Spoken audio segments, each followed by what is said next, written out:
On tonight's edition of our nation's sports show, we recap Week 14 in the National Football League. On Thursday Night Football, the Pittsburgh Steelers winning in Minnesota to take on the Vikings in a wild game. The Vikings led 29-0 in the third quarter. Roethlisberger and the Steelers led a furious comeback at the end of the third quarter into the fourth quarter.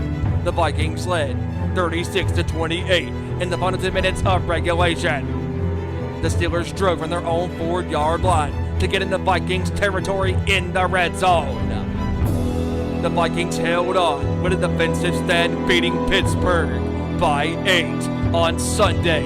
Patrick Mahomes and Kansas City hosted Derek Carr and the Las Vegas Raiders. There are certain things you do not do. Disrespect family and friends. Tug on Superman's cape and stomp on your opponent's team logo before the game even starts. So Kansas City did their own stomping to the Vegas Raiders, a 48-9 blowout. Also on Sunday, the Ravens went into Cleveland to face the Browns. In the game for the Ravens, Lamar Jackson led the game with an ankle injury, not returning for the rest of the game. Cleveland capitalized, holding on, beating Baltimore 24-22. The Cowboys beat Washington 27-20 to snap the Washington football team's 4-game winning streak. On Sunday Night Football, Aaron Rodgers and the Green Bay Packers beat Justin Fields and Chicago 45-30. On Monday Night Football, Matthew Stafford and the Rams beat Kyler Murray in Arizona 30-23. We also recap UFC 269's pay-per-view from Saturday night. And we also preview Week 15's games in the National Football League. The nation speaks to you. Next.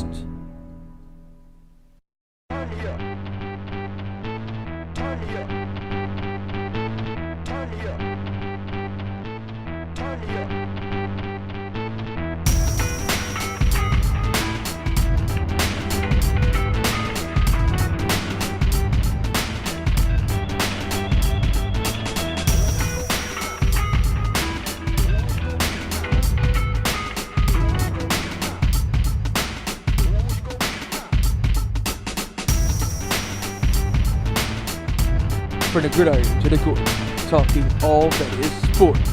Members of the Busted Open Nation bring to you our Nation Sports Show. Here for your hosts, Israel Joey Thornton, Kevin Rorie, Randy Giron, and Stephen Wyand.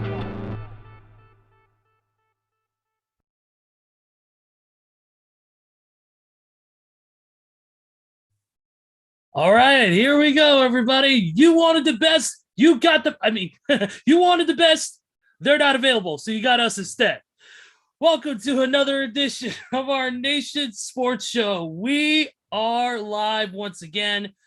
It's a little early today. You're probably wondering why. Well, as we explained last week, and throughout social media, that tonight is the Busted Open holiday party. Hosted, of course, by Busted Open's own Dave LaGreca, Bully Ray, Tommy Dreamer, and Mark Henry, featuring special guests and all different sorts of wacky stuff. We know Bully will be drunk on some sort of alcohol, which would be awesome to watch. I believe there's still time to sign up, but if there is, you can go to SiriusXM.com/Busted Open Party and get on there and join. But, excuse me, we are here. We're live. We're ready to rock. We got a lot of sports to talk about, like the intro said. We got a lot of different things to talk about. We got UFC 269. We've got the NFL. We got news all over the place. We're going to talk a little bit about Steph Curry's amazing feat that he completed this past week. We're going to talk about a little bit of everything, and it's going to be an awesome show. And, of course, we got to get to the ways you can follow us on social media. You can follow us on Twitter at ON_sports show. You can follow us on YouTube, youtube.com, search our Nation Sports Show. Hit that subscribe button, hit the like button on the video you're watching, which is now live on YouTube. We are at 85 subscribers. We're only 15 away, so help us get to 100 so we can get that custom URL. It makes it easier for you to find us, and it makes it easier for us to post our shows for you guys to find. Also, discord.gg/Nation's Corner, where you can interact with us there. As well, hit up on the text channel or even the voice channel so you can call in with your takes on the wonderful world of sports. Now, let's introduce this motley crew we have, no pun intended. It's going to be an awesome, awesome show, and we can't do it without these gentlemen. And that is, of course, we start off with the man who is sporting the Golden City Warriors shirt, man whose feet, like I said, we're going to talk about the man's feet tonight here on the show, and that is, of course, KR, Kevin Rorie. What's up, brother? What's going on, everybody? Hope everybody had a great week so far. Absolutely. It's been a crazy, crazy week.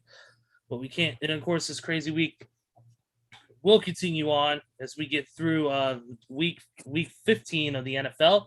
We could do, and we can't do it without our buddy here, who's the only Washington football team fan I know who's actually sticking his neck out for his team. And that is Joseph Thornton. What's going on, dude? What's going on, guys? I hate we lost that game, but one thing that really hurts my heart more than anything, and I hope we talk about this at some point in the show, is my heart still goes out to the family of the late, great Demaryius Thomas. He's going to be greatly missed. Missed. Absolutely. Absolutely. We're going to get to that here after I introduce our final guy here. And that is, of course, my heavy metal brother from another mother, the man who rocks harder than any tribute band to Van Halen. Except the Atomic Punks. That would be none other than Stephen Wyand. Stephen, what's up, man? What's up? Let's talk some football, some NBA, some UFC. Let's go. Absolutely, absolutely. Now, before we begin a discussion on the NFL, as we usually like to do, a couple notes. First of all, we want to send our, like you said, we want to send our condolences to the family and friends of the late, great Demaryius Thomas. One-time Super Bowl champion, played with, of course, the great Peyton Manning on the Denver Broncos, played with the Houston Texans. A great, great, great player, great receiver. He was an awesome, awesome player to watch. He's definitely going to be missed. And also definitely we want to, even though this is not the Nation's Corner, and this is not the wrestling portion of the show, we definitely want to send our condolences to the family and friends of the late Jimmy Rave. 39 years old, passed away after a long, hard battle with drug abuse, unfortunately losing both of his legs and his arm just recently. So we definitely want to send our prayers and condolences to anybody who has worked with Jimmy. He's worked with Ring of Honor. He's worked with TNA. He was a mainstay of TNA's X Division, as well as ROH's faction, The Embassy, where he was known as the crown jewel of the group. So definitely we want to send our condolences to the family and friends of both Demaryius Thomas and Jimmy Rave as well. Now that we got those two things taken care of, we can get on to the NFL talk. And what a busy week it's been. Usually we start off with the score reviews for the week, but we're going to get into some news that broke this past week. A couple of news notes we're going to get into, and that is, first one I want to get into is the news that broke this morning. It actually broke yesterday, and that is the pretty much long-awaited, I would say long-awaited if you're a Jacksonville fan, long-awaited release of Urban Meyer. Urban Meyer was fired by Shad Khan, the president of the Jacksonville Jaguars and financial backer of AEW. He was released after 13 tumultuous games. Of course, Urban Meyer also involved in that scandal that took place with him being in a club with a woman grinding on him while he's, of course, married. That was not a good look for him. That added to the fuel that eventually would put him out of Jacksonville for good. So, any quick thoughts from any of you on the release of Urban Meyer from Jacksonville? Finally happened. But I think It was a long time coming. Yeah, I think the final nail in the coffin was when Josh Lambo supposedly recalled, in which back during the summer, Urban Meyer walked up to him and said, or kicked him in the leg and say, "Hey, dipshit, why don't you try making some kicks every now and then?" I mean, when I saw that post by Adam Schefter, I was like, huh? Did Urban Meyer really do that? I mean, I don't know. Stupid is as stupid does. Yeah. Yeah, it's it's unfortunate. It's unfortunate that that came out. It's unfortunate that it had to happen, but Jacksonville moves on. Got interim head coach set up, and hopefully next year they'll get a full on time coach, and they'll get hopefully have a good rebuilding season. It's about time. It's about time that they got rid of this goofball. I mean, I heard his press conference on Sunday on NFL radio during the Sunday drive, and he was not fully there. Like he was just talking out of his ass, and we have great players in the locker room. Nobody's turning against me. Dude, you're the head coach. You are. I'm sorry, I didn't mean to cut you off, Stephen. You're but good? I was watching Sports Center this morning when they were talking about that, and I was watching Sports Center with Scott Van Pelt this morning, and he had Adam Schefter over the phone, and Adam Schefter was saying that Urban Meyer just didn't enjoy his job anymore, and I was like, well, damn, I wonder why. Well, to me, he completely got out of line when he put the blame on the other coaches by saying, like, how big-headed can your ego get when you really haven't accomplished much, collegiate or pro, and you're going to sit there, well, I'm a winner. All my assistant coaches, you guys are losers. You need to step it up. I'm a winner. I don't lose games. Come on, dude. That's not team. Like that, the whole morale of the team is shot at that point. I mean, come on, Urban Meyer. This ain't the Ohio State Buckeyes. This is the Jacksonville Jaguars who suck ass. I mean, Suck ass. and Kevin brought this up during the pre-show. Jacksonville, they have some talented players. They just never really used them properly because they were taught by a dipshit head coach. Absolutely, I agree with that 1,000%. And then also the other big piece of news I want to get into is, of course, the news that broke that DeAndre Hopkins will miss the remainder of the season with a knee injury. And this is the second time this season that DeAndre has been out with ongoing injury issues. We, of course, wish that didn't happen, but unfortunately, that's the nature of the beast in the NFL and in sports in general. How much of an impact do you think that losing DeAndre Hopkins is at this stage for Arizona? I mean, they've already got a pretty good lead. They already got a pretty good lead, not only in their division, but they got a pretty good lead in the entire NFL right now. Do you think this is gonna impact them a lot going into this final stretch? Definitely. I think so, but maybe not as much as everybody thinks it might, because I mean, think about it. Arizona still has Kyler Murray, and he's made his way back. AJ Green. You got all and these AJ other Green. great players. I mean, you got Rondale Moore, who's going to see an uptick in targets. You got AJ Green, who's going to see an uptick in targets. And not to mention, you still got James Conner back there in the backfield. So, this is a loss for Arizona. But seeing as how they still have all that talent there in the backfield, it may not impact them as much as everybody thinks it might. And the fact that you have Kyler Murray back there at quarterback. And I agree. To me, it's like, how did they respond? Just like they tell you in life, it's all like everybody has to take a punch, but how do you respond? How do you get back up? And I don't know if they will, just because, they got the talent, but they essentially, even though it was a closer game, they essentially got their asses whooped and handed to them by the Rams with DeAndre Hopkins. So that mentally probably has the whole team's morale like, oh, hell, oh, no. That's not a good sign there. Even though they got the talent, they still got essentially ran up and down the field on by Matt Stafford and that Rams team. Sure did. You see, and the thing is, I didn't even know DeAndre Hopkins got hurt. I mean, I did not know that he got hurt at all. You could see that he wasn't himself. He was trying to play through the pain, but you could see he wasn't himself. Yeah, I mean, I was looking on the ESPN app the other day, and I happened to see it, and I was like, "Say what?"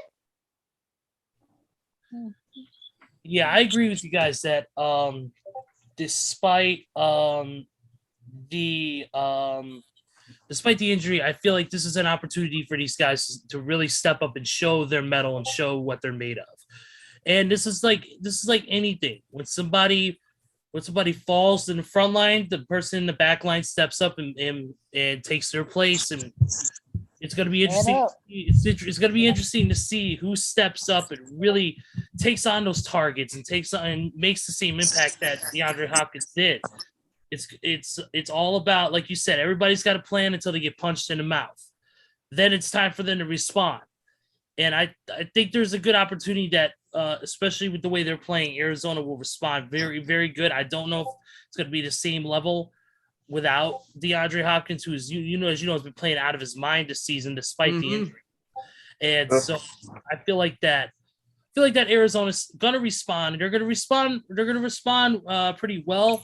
I just don't know if it's going to be the same level of, I won't say intensity, but the same level of play that they had before. Because, like I said, this is not just a second stringer who got injured, who's been getting some good minutes and playing some good snaps. This is a completely different thing. This is one of the star players in the entire NFL that they're going to see. Right. So, with that being said, hopefully one of these other players respond and they say, "Hey, DeAndre may be out. Well, guess what? I'm going to take his place. I'm going to come up there. I'm going to get those snaps. I'm going to get those targets. I'm going to come up there and I'm going to make the best of a bad situation." So we'll see what happens going forward in the season with Arizona. And I think that AJ Green, him being a veteran in this league, I think that he can stand up and kind of be a leader in the locker room, telling the young guys, hey, just because DeAndre went out, with the injury, he's out for the season, you guys are good enough. We're having a great season this year. And Murray's our quarterback, and he's had a great season when he's been healthy, and we can still do this. Because I think that having a guy like AJ Green in their locker room is going to be very beneficial for Arizona to get back up and keep playing great like they had this season. Well, guys like Christian Kirk's going to have to step up, because before Hopkins got there during Murray's rookie year, that's who he loved to hit, was Christian Kirk. That was the guy. So now, Christian Kirk's got to slide over from that slot role into that outside role and try to make some plays. Yep. Yeah, see, and Hopkins is only going to be out for the rest of the regular season. I'm sure he'll be back by the playoffs. So if he comes back for the playoffs, that Arizona team could be a threat in the playoffs if Hopkins comes back in time. That's the problem, though, Joey. You'll have him for the playoffs, but your road to the Super Bowl could get a lot harder, because everyone from the division to the wild card is separated by 1 to 2 games. If the Cardinals hang the spot and lose and the Rams do, the Rams get that division. The Cardinals going to go on the road to 1. And that's not good when you got to go to Tampa Bay or go to Green Bay or whoever don't get the number 1 seed. That's not a good thing. I'd rather be Arizona. If I was Arizona, like them losing the other night, they literally dropped from a 1 seed to a 3 seed, or a 2 seed, which means they'll have to play in wild card. You want to get that number 1 seed to get that extra week of rest. Exactly. That is true. I agree with that. All right, moving on. Let's get to the score review here for this past week, and of course, let's get started with the Thursday night game, which was a thriller. Oh my! Not so for Vikings fans, though. Oh my God! Like Ezra, you and I were on Zoom last week after the show watching this game, and little by little, little bit by little bit, a little touchdown here and there, the Vikings somehow blew this big 29-point lead heading into the fourth quarter. When Pittsburgh scored that touchdown towards the end of the third quarter with 2+ minutes left in the third, I'm like, this could be something here. And boy, Roethlisberger, that amazed me. I don't know what was more amazing, the fact that the Vikings did it again, blowing a huge lead, or the fact that Roethlisberger, after getting his ass whooped in the first 2 halves and first 3 quarters of the game, he turned it on at the end of the third quarter into the fourth quarter, just like that, and was throwing bombs to his receivers and got him back in the game. And they almost tied the game. If Claypool did not start dancing like a jackass, give me a break. You wasted 15 seconds, Nimrod. You cost your Dancing. team valuable seconds. We call those the TikTok crew. Exactly. I honestly, as much as I've been shitting on Big Ben, hear me out. As much as I've shitted on him this year by looking like a fucking tree and can't get in the pocket, I feel bad for the guy. He's at the end of his career, and he, instead of dealing with guys like he used to have, like Mike Wallace and Antonio Brown when he was good, now he's got to deal with the TikTok dancers and logo dancers and Schuster and what Claypool, and I'm like, oh dear God, oh The NFL no. needs to have I feel another bad team for called the the guy. Hey, and not to mention the best Pittsburgh receiver that I probably ever seen ever since the Lynn Swan days, and that was Hines Ward. Yes. I don't How know. did it go from Hines Ward to Claypool? I feel I don't know. bad for this. I don't know what I'd rather be. Would I rather be freaking Minnesota and blow a 29-point lead? Blow a 29-point lead? Or would I rather be Buffalo and be tied with the fucking Jags for 3 quarters and then lose Oh the no! Oh, Oh no. God! But you know what? I God. would rather be the Bills or I would rather be the Vikings because they already know what's up. It's like the football god says, it's not a Minnesota game unless it's some drama at the last second. Win or lose, Exactly. it don't matter. Exactly. How many close games have they had that went down to the final second? Like 7 or 8, I believe. A lot. And year. if I read somewhere that they only had like one game that was decided, and the rest of the games had been close. Hey, Yeah, I I was shocked. I was shocked to know that when the 49ers beat them by 8, that was their largest margin of defeat or victory in the last like 7 weeks. And I'm like, what? They love drama. Hence why they're called the Vikings. Oh yeah, Yes. the Vikings. Hey, but I will say though, there is one player, and I mean one player that literally saved that game for Minnesota, and his name was Dalvin Cook.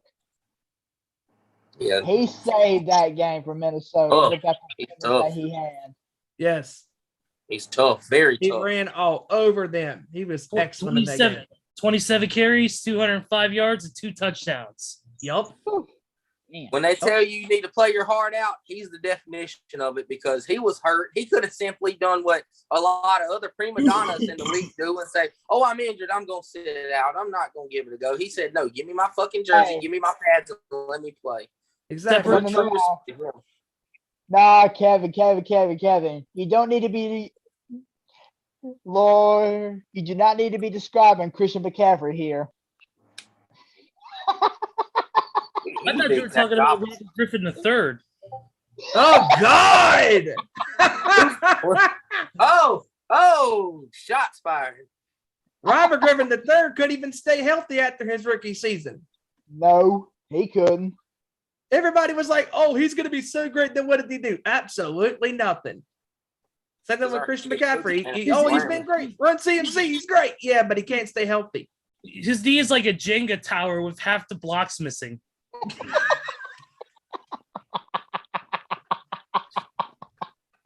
So unstable. Jesus. That's the best one I heard. Best joke of the show so far.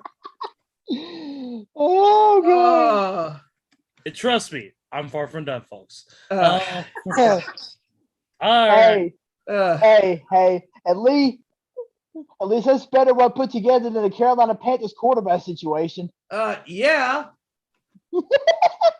Well, that's expected. It is Carolina after all. A and B, Cam Newton. So And Kirk Cousins for the Vikings has been playing very good this year, and he had that critical Definitely pick. has. a Very under the blindfolded, radar. blindfolded, sleeping, stuck in a basement. Stevie Wonder saw that problem coming. Yes. Yes. Damn. The writing was on the wall on that one. Yeah, I know. Iron Maiden predict that one. Yeah.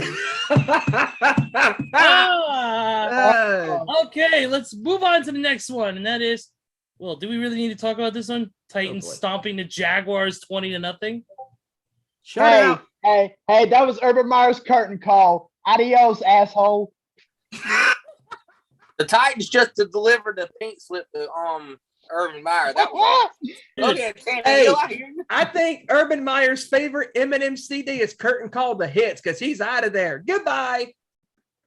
Hey, When I'm gone. Okay. Yeah.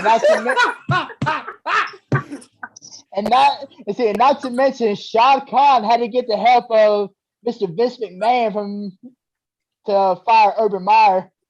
Urban Meyer, you're Wait a fired. minute. I don't understand it though. The Titans had nobody playing except Tannehill. No Nobody. Derrick Henry, no Brown, no Julio. What? Oh my goodness. I'm sorry, but Nobody. Urban Meyer's performance at Double or Nothing in the Stadium Stampede with Jericho was more impressive than his entire 13 games as a head coach. Exactly. My goodness. Oh, Dude, jeez. listen to this stat. Jacksonville, fewest rushing yards in a game in team history with 8. Oh God. Oh boy. Jacksonville made history. Did James Robinson even play in the game? Because I don't think he did. I think they were all asleep on the field with sleeping bags. Oh my God. Hey, you guys, don't forget Hey. also Pretty Boy himself, Trevor Lawrence, starting to give Christmas presents away like Zach Wilson throwing 4 picks. Yes. Inexplicably throwing the ball straight to linebackers, straight to safeties. I'm like, Hang on. oh my God. So, Hang did this on. guy Good really buddy, go to Randy. Clemson, or did this guy go to some South Carolina military school? I know we're gonna start. I don't know if that was Trevor Lawrence or Jay Cutler playing. Hey, It might have been the Ezra. blonde girl at the bar that Urban Meyer picked up. Might have just been dressed Hey, as a bad Ezra, person. Ezra. I'd have been tired You from the night asked- before, if you know what I'm saying. Yeah, you actually gave Jacksonville. Yeah, but hey, you actually gave Jacksonville a compliment because you said they were sleeping in sleeping bags. They were actually sleeping in trash cans. Well, Yeah. they are in the trash can, so they can't sleep. You They know. need to. But hey, what's up, Randy? Randy Giron has joined the show, everybody. Hey, what's up, guys? What's up, Hey, brother? hey, just in time. Just in time to talk about those trash cans in Jacksonville or Shitville. Yeah, as you they're know calling what? I have news. I forgot to. I don't know if you guys know, but I'm the new coach of the Jaguars. No shit. Yeah, Still got to be better than Urban Meyer. one Buckeye from another. One Just Buckeye stay away. put Just Big stay Bird away, as the head just coach. stay away from those bars at 1 a.m. I can't. them. I can't promise you that. Well, good luck to you then. Hey. Good luck in your future endeavors. But no. Yeah, exactly. Hey. Next thing we know, if Chicago fires Matt Nagy, he might go to Jacksonville to be the head coach. Yep. Bye-bye. Bye-bye. Adios. But anyways, moving on to the next. Well, we had the Seahawks and the Texas Seahawks stomped the Texans. We don't really need to go over that. That's Oh, no. redundant as usual. Yeah. You got to go over this next game though. The Chiefs absolutely obliterating the Raiders 48. Randy. Hey, Randy, just in time, buddy. To talk about that shit show. Just in the nick of time. Hey, what time is? Oh, hey, I gotta go. They still hang Raider flags up. Raiders said, we're going to stomp on their logo. Chiefs said, we're going to stomp your ass. And that's what they did. Dude, Hey, I'm telling you one thing though. what's When up? Melvin Ingram went to Kansas City, he revitalized that defense. Did he not? It did. He has Yes, he did. revitalized that defense. But you know what the key was? Talking from a football standpoint, the key was they've been trying to play Chris Jones as a DN for the first 8 to 10 games of the year. When Melvin Ingram came there, they moved Chris Jones back to the center D tackle. Once he got back to center D tackle, it's like their defense up front is completely turned around, and Chris Jones needs to stay his big ass in the middle of that defense because that's where they're doing bad damage right now on that side of the ball. Oh yeah, no doubt about that. I'll tell you Absolutely. one funny stat, though, or not really a stat, and I hate to say it to you, Randy, but remember last year when the Raiders beat the Chiefs and they did a victory lap around Arrowhead? Well, in the fourth quarter, that after Kansas City was up that many, dropped 49 on them, I thought it was pretty funny that the PA announcers were playing "The Wheels on the Bus Go Round and Round" every time the Raiders would beat the field. Hey, Ezra. What's up? Hey, who's that other guy? Man, he wasn't there last week. Who the hell is that guy? Oh, you mean did you just go Conor McGregor? Who the fuck is that guy? Who is that? Nah. They say, well, Yeah, I will thought that was say- pretty funny. I thought it was I will pretty say that funny. the Chiefs really responded this year when they outscored the Raiders in both games by a score of 89-23. Woo! It was like the score at a halftime of a Lakers game. Touche. Mm, Yeah. touche. I mean, Derek Carr did not have a bad game. I mean, he had 33 for 45, 263, one touchdown, not producing one on that passing part. He only had one pick though. But it's the rest of even Hunter Renfrow had 13 catches for 117 yards. So Josh Jacobs 5 catches for 46. So it wasn't bad, but they made some critical errors, some fumbles down the stretch, and it was not a good look for the Raiders. Patrick Mahomes 58, 20 for 24, 2 touchdowns. But they were playing all over the place, man. Rushing, Derek Gore 9 carries for 66 yards. 2 touchdowns for Clyde Edwards-Helaire. And even Patrick Mahomes rushing for 20 yards on 4 carries. So, but then Tyreek Hill and McCole Hardman, man, the 2 stars of Kansas City in that game. 4 receptions, 76 yards for Tyreek Hill, and Hardman 2 carries for 2 receptions for 59 yards. Well, there's only one real reason that they lost. What's that? They thought the game was at 4. That shit. That is because they had a late night at the same bar Urban Meyer did. Yeah, Probably. I think they're still drunk. I think the Raiders are still drunk. When the player tackled him from the back, they thought it was a real tackle. Yep. Ezra, you're on fire tonight, man. I don't know what it is. I got a good night's sleep now. I'm just rolling and just boom, Yeah, all you're missing is a drum, like somebody playing the drums behind you. Yeah. Yeah, see, there he is. Yes. Steven, what's up? How you doing? What's up? Hey, it's all right though. It's all right though. Ezra's ready to see Bully Ray get slammed during the busted open party later on. Oh yeah.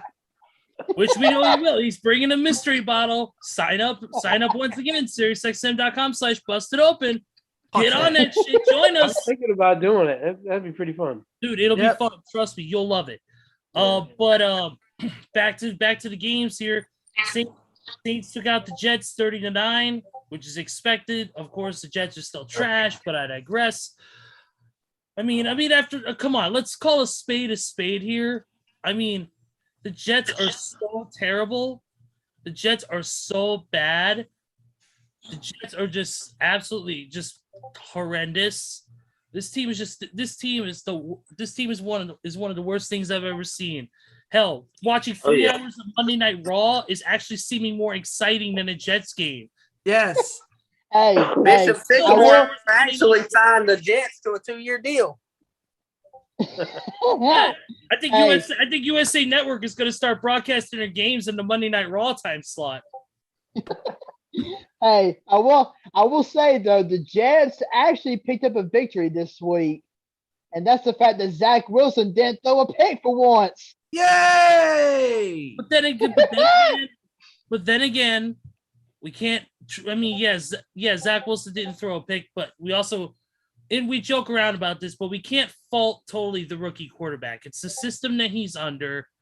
Part of it is, and the fact that the team has been in rebuilding mode for how long now, and he just can't seem to find the right chemistry of players that gels together.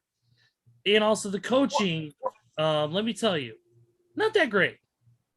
Well, Wait a minute. What confuses the hell out of me is how the hell does Zach Wilson is in a mood for giving all NFL season long, but now here it comes the season for giving, and he doesn't give no pick.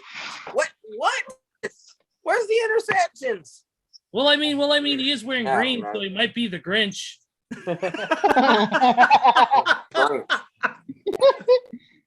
His heart dang, Ezra, you are on fire tonight. is 2 sizes too small.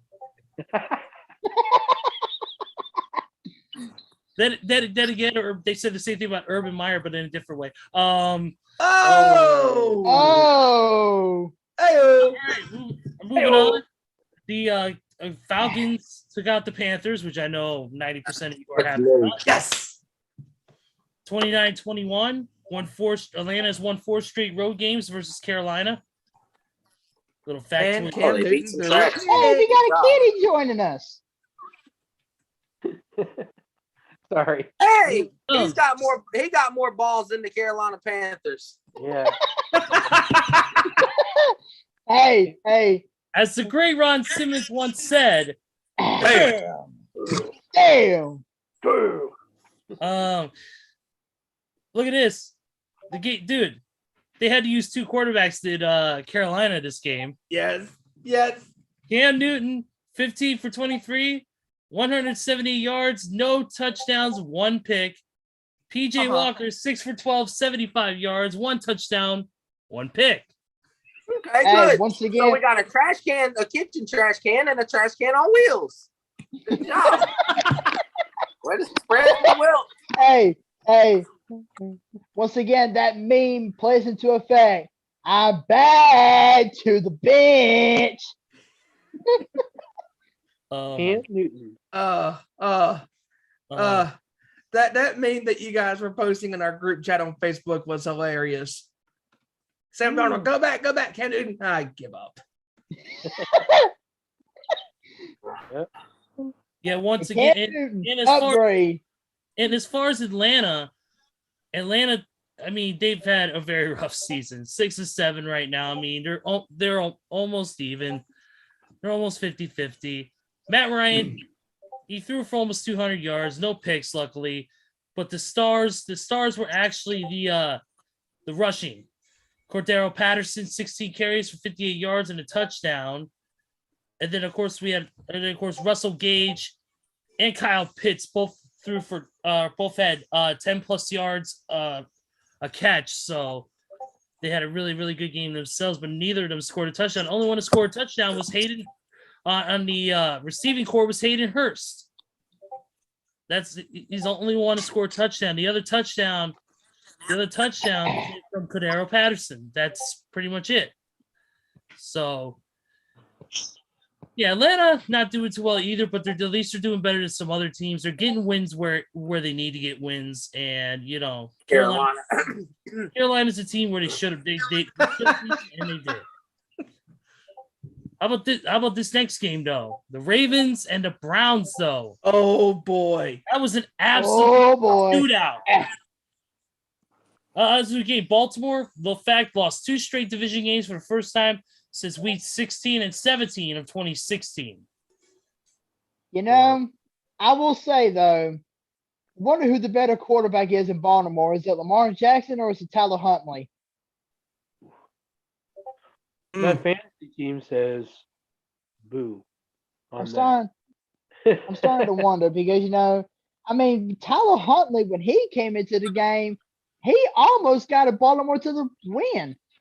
Look at his stats: 27 for 38, 270 yards, and a touchdown. Not bad. Not bad at all. He had a very good game, and that helped out with Mark Andrews, who had 11 receptions for 115 yards, and Rashad Bateman 7 catches for 103, and also Mark Andrews had a touchdown as well. And then on the rushing, you had Latavius Murray, who had a touchdown. And of course, Devontae Freeman, 13 carries, 64 yards, 4.9 yards per carry. Still a very productive day for him. So I mean, they were playing a really strong game. They made those critical errors down the stretch, which unfortunately cost them. And let's call a spade here. They played better with their backup when he came into the game than Lamar has been playing in the last 4 to 5, 6 games in the last several weeks. I agree. I agree with that. I agree. He came in there and his backup came in there and he showed his mettle. He showed what he's made of. I mean, throwing for 270 as a backup, man, he played a hell of a game for sure. Sure did. There's something that I think the Ravens are going to be thinking about in the offseason. I think they're going to be contemplating who will be starting this season. I mean, it's just one performance. Yeah. Don't get me wrong, but Lamar Jackson has been very inconsistent. And I think part of that is going to be a thing to look at for next season. They need a quarterback who's going to be consistent when it counts. And unfortunately, Lamar Jackson has not been that player for Baltimore. Hey, let's call a spade for a spade here. He's a freaking glorified running back. He is. He doesn't make when you stop him from running, it's panics. Like, oh my God, he won't even throw for more than 200. Jalen Hurts for Philly has way more 300 yards games than Lamar Jackson has his whole career. And that's saying something because Jalen Hurts isn't great, but if he's got more 300-yard passing games than you're not a good passer. I'm sorry. And like you can blame it on the injuries, but to me, nobody wants first place in that division because the Ravens can't hold on to it. I mean, granted, they've got the injuries, but the Ravens can't hold on to it. The Browns don't want it. The Clowns, the Steelers, they don't want it. The Bengals give up their chance. They're just tossing first place back and forth. Bungles. Yeah, they're juggling first place. Like, we don't want it. No, you take it. No, we don't want it. Here, you take it. No, we don't want it. So it's interesting to see who's going to finally have it when the clock stops in the end of the regular season. Yeah, I agree with that. I agree. The next two games, I mean, we don't really need to talk about too much. I mean, we can talk about Chargers took out the Giants 37-21. LA won 5 straight games versus New York. And then, of course, the Lions lost another game. Unfortunately, to Denver. 38-10. Another big blowout game again.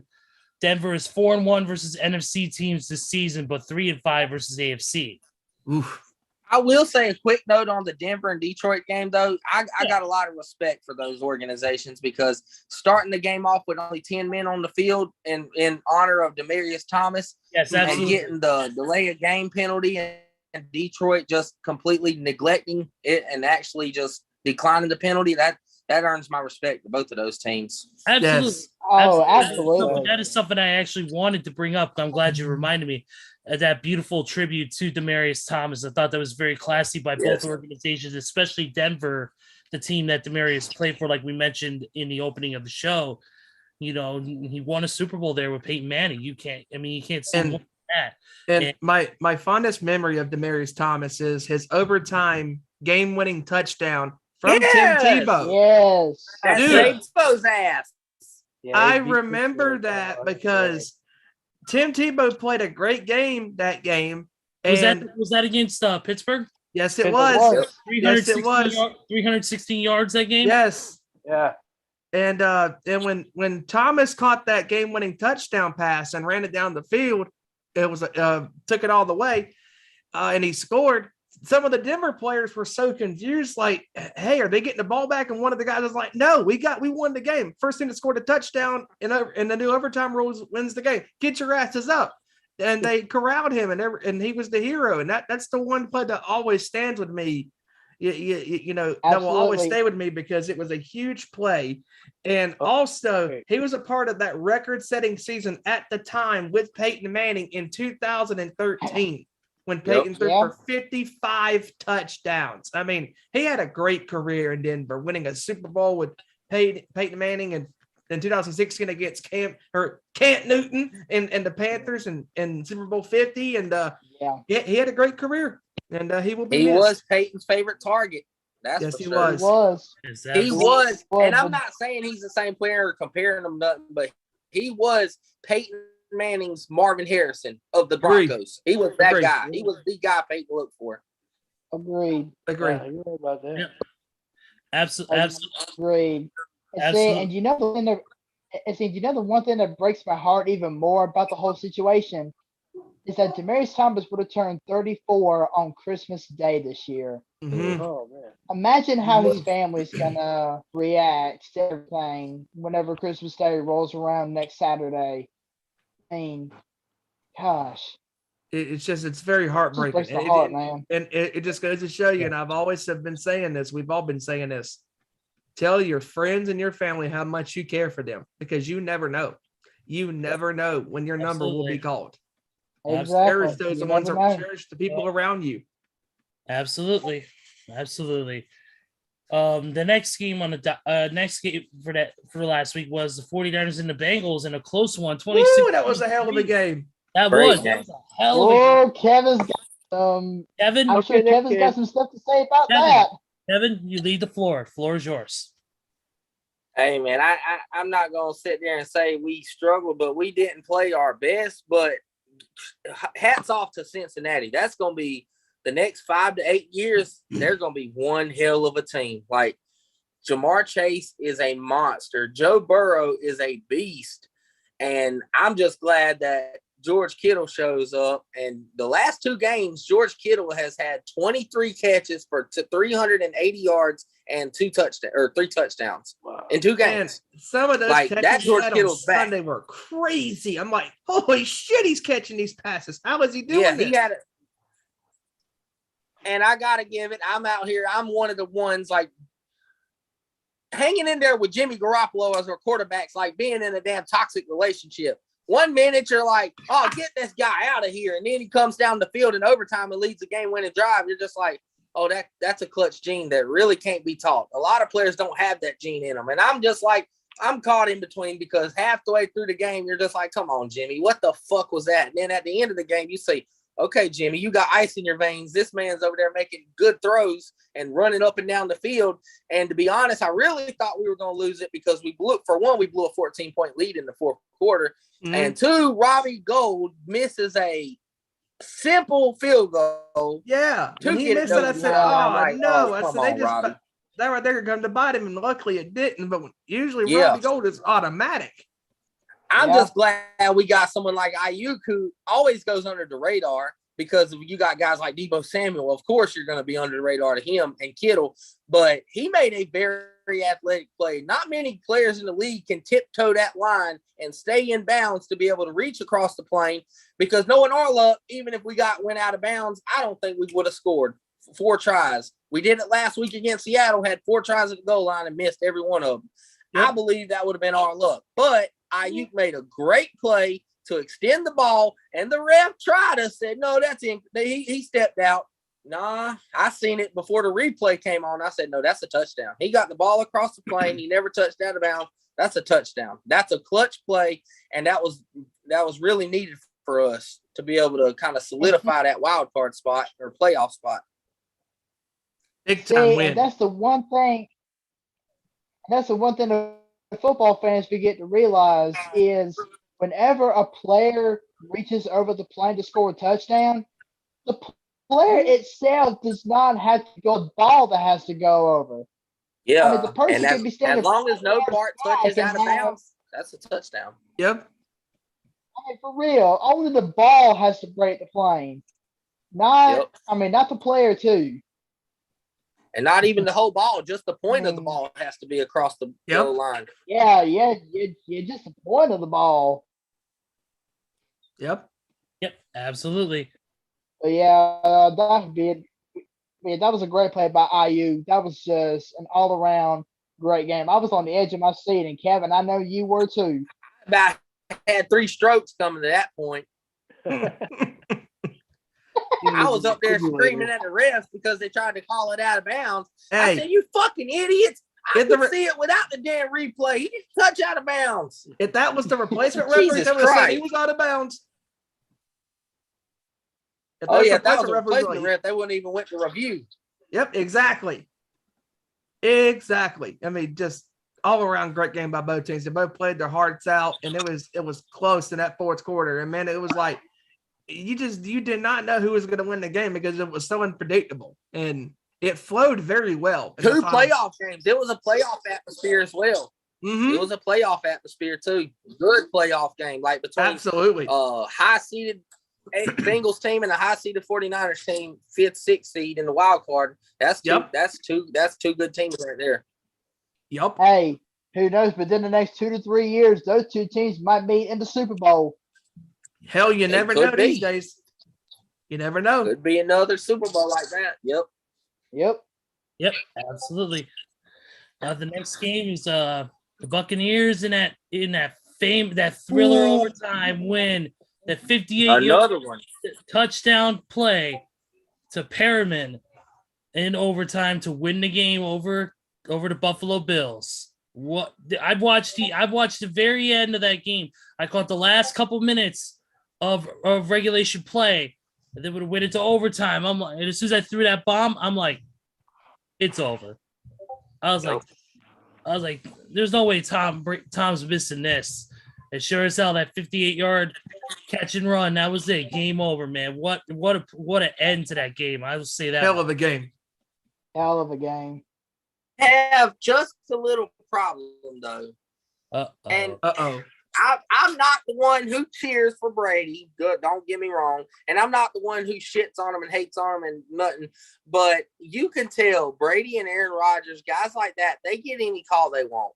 And I watched it. Yes. Watching that end of that game. Buffalo on the game time drive. For one, them idiots shouldn't have started out slow down 27-0, 24-0. They shouldn't have started out that slow. But that's beside the point. They fought their way back into it, respect for that. But my problem is on the game time drive, they threw the ball to Diggs in the end zone, who was held.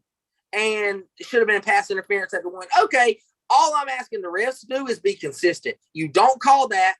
That makes it 4th down where it would have been 1st and goal at the 1 for a game-winning touchdown, possibly. You don't call that, and they kick the field goal to go to overtime. Tom Brady had a 3rd down in overtime when he threw the ball. I don't know if it was to Perriman or was it Godwin. I'm not sure. I think it but was Godwin. the same style, yes, the same style thing. The DB had the hold of the shirt, and guess what? Flag. The flags came out. Gave him a 1st down. What makes it different that Josh Allen didn't get that call? Like, all I'm saying is be consistent. Come on, Rick. Exactly. And like, Kevin, you're absolutely spot on. Don't call it on the other end. But if you're going to call it the first time. Like, you know what I'm saying? If that flag would have been thrown in the Bills' favor, they probably would have won the game because they had all and the vice momentum versa. on their side. Vice versa. And if they said, okay, we're going to let them play physical, so we're not going to throw that flag, and they wouldn't have thrown the flag in overtime, Tom Brady then would have had a punt, which means it would have been sudden death rules. That means Buffalo could have got another touch or game-winning field goal. Who knows? It's a lot of what ifs. I'm just saying be consistent, refs. Come on, do better.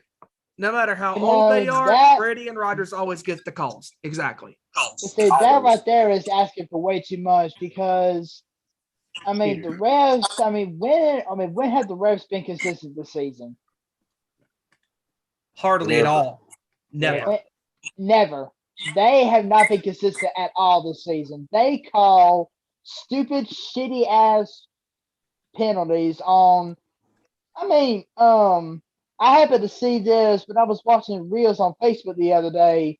During a game in which Kyler Murray was playing for Arizona, I can't remember who was they were playing, but a roughing the passer penalty was called on the defensive guy for hitting Kyler Murray, but Kyler Murray didn't even fall down on the turf. He was still standing on his own 2 feet, and he got flagged for roughing the passer.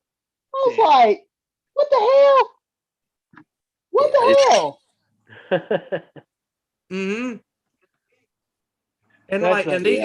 And these flags being thrown at the times they are in the game, these are critical penalties because this can cost our team, or this could also make the other team that is possibly driving win or lose the game. Oh yeah. So I just want to understand why, like, referees like that, you're not going to throw a flag on some dirty hits in the trenches with the O-line and stuff, but you'll be sure to throw a flag on someone who's celebrating or waving by to the defender. Like, wait a minute, that's taunting. I'm glad that wasn't the same rules applied as Chad Johnson or T.O. when they played. Holy I know. God. Exactly. Oh God. Yeah, these referees will have an absolute field day with those two clowns. They should have thrown Flag. the flag on Terrell Owens when he danced on the damn star in Dallas. Oh, he would have got ejected for that. I think it's because they're mad at them celebrating. They're mad at them celebrating because the referee- they're playing against them in the Logan. fantasy league. Oh, look, when Chad Johnson first changed his name to Chad Ochocinco, the rest would have thrown a flag on that. Yup. Oh, man.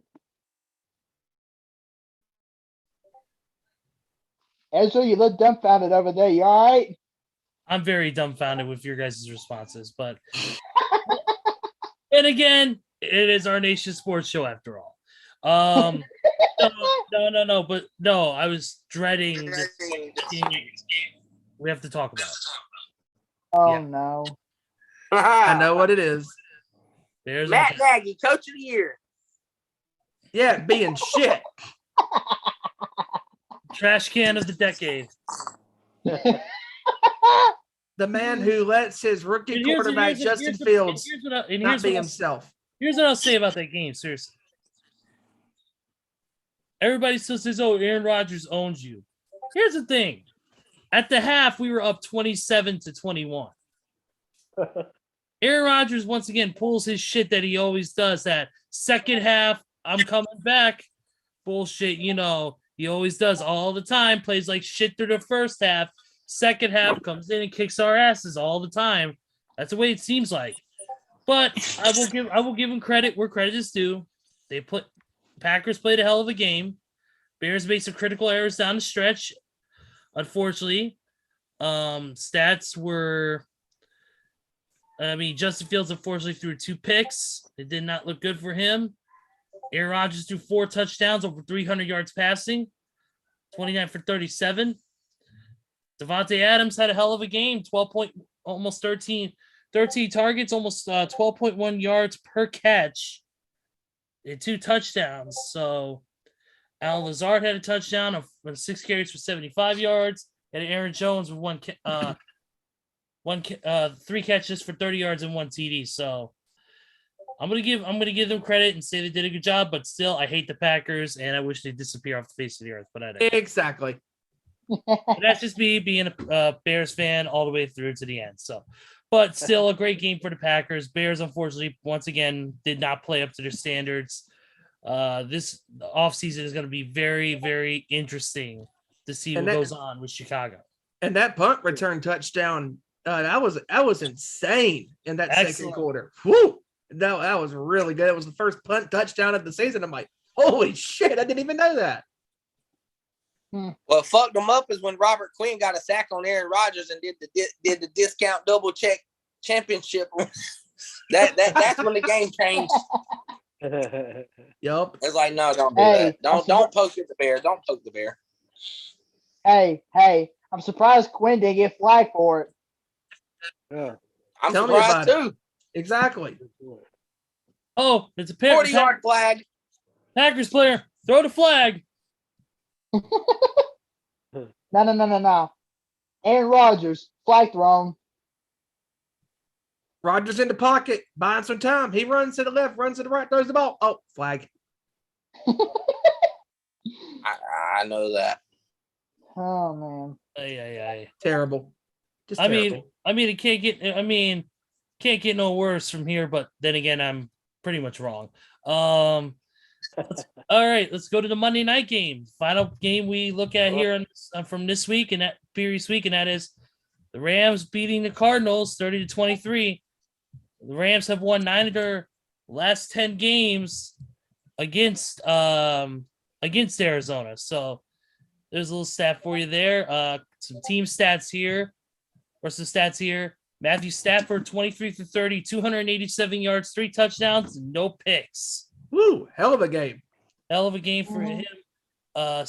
Some great Cooper Kupp, 13 receptions for 123 yards and a touchdown, and OBJ 6 carries for 77 yards and a touchdown, and Van Jefferson 2 catches for 58 yards and a touchdown as well. So great game up front by the receiving core. They played really, really well this game, and especially Odell Beckham Jr. who had a really, really good game this week. So that's shocking for most of us. Because we all picked Arizona. Absolutely. Three straight games now. Odell has got the touchdown. So I guess his dad. Of course he would when I'm playing him in fantasy. Yeah, I'm guessing Odell's dad is finally done complaining since his boy has now caught 3 touchdowns. Well, has now caught a touchdown in three consecutive games. So, but on one hand, the Rams offense does look like a different dynamic. They look like it. They look like they're on their shit now. But on the second hand, like I'm looking at it as a glass half empty, glass half full. The Cardinals, they failed as an offense. Like the Rams' number one flaw is run defense. They cannot stop the run. And what does Arizona do? No, we're not going to run the ball. We're going to try to throw all over you. That's not the problem. You're never going to beat the Rams doing that.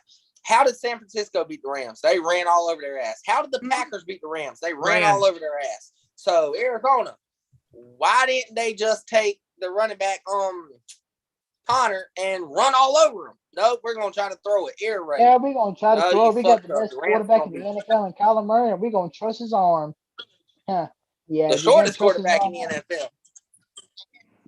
I mean, don't get me wrong, Kyler Murray is a great quarterback, but you can't rely on him every single time.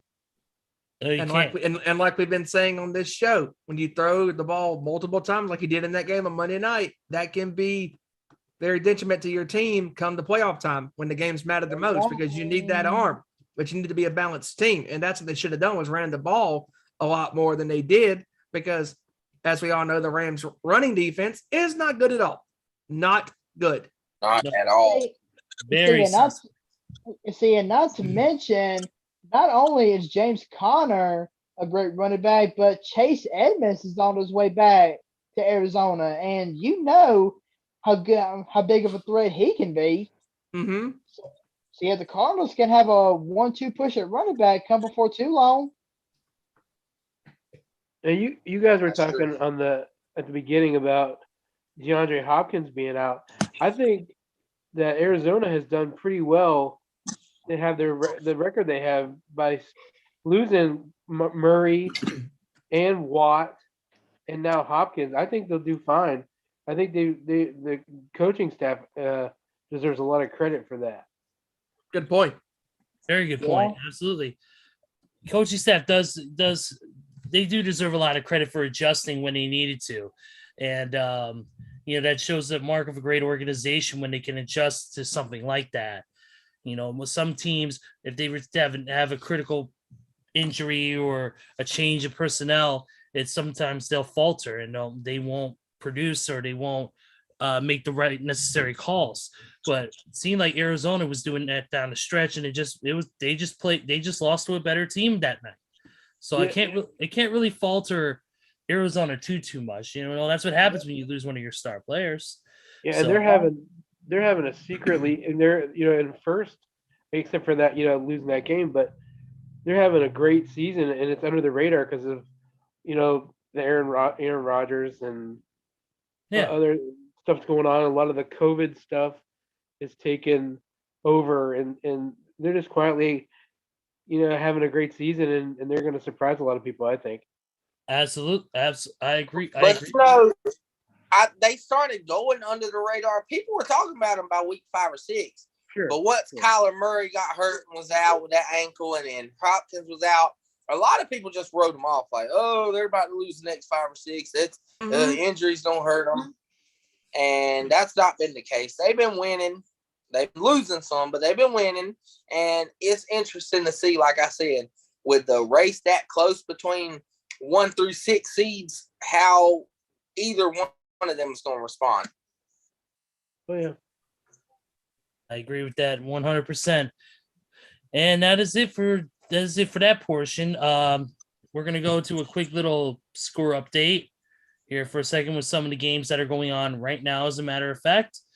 Of course, no games right now going on in the NBA, but the list of games that'll happen tonight will be the Pistons and the Pacers at 7 p.m. Eastern. 76ers and the Nets at 7:30 p.m. Eastern on NBA TV. The Knicks and the Rockets at 8 p.m. Eastern, and the Wizards and the Suns at 9 p.m. Eastern. There's some college games going on right now. Also, hockey will also be starting here. As many of you know, a lot of these scores I can't really do because, as many of you know, we're starting earlier because of the busted open holiday party. So with that being said, it's a quick score update. Now let's move on to our favorite portion of the show, and that is our prediction for this week, week 15 in the NFL. And let's get started with the game tonight. This should be a barn burner, and that is the Chiefs and the Chargers at SoFi Stadium. Yes. Football, baby. Damn, Ezra, you so used to damn fooling us that I really thought it was going to be a trash game when you said that. This time, 1,000% serious, because this is Actually a real good game. Yeah. Oh, dude, Yeah. First place here. 9-4 Chiefs, 8-5 Chargers, man. So this is good. This is going to be a bar burner tonight and it's of course going to be on Fox, so anybody will be able to watch this game. Yep. This is a tough one to call. Is it the games in San Diego, right? I mean, well, in LA, right? Yeah, it's good. Yeah, it's in San Diego. Los Yeah, Angeles. LA. It's in LA. Okay. That's a tough one to call. Well, I have a name for it. I would say the Chargers pulled off the upset in Kansas City, so I think the Chiefs are going to return the favor, and I'm going with Kansas City. I think it's going to be an absolute hell of a game. Give me Kansas City 31-27. I'm gonna go Kansas City 34-31. I'm going Kansas City as well, but I'm going in a game-winning fashion. I'm going Kansas City 30, the Chargers 28. Ooh, very nice. My prediction is they can both go to hell.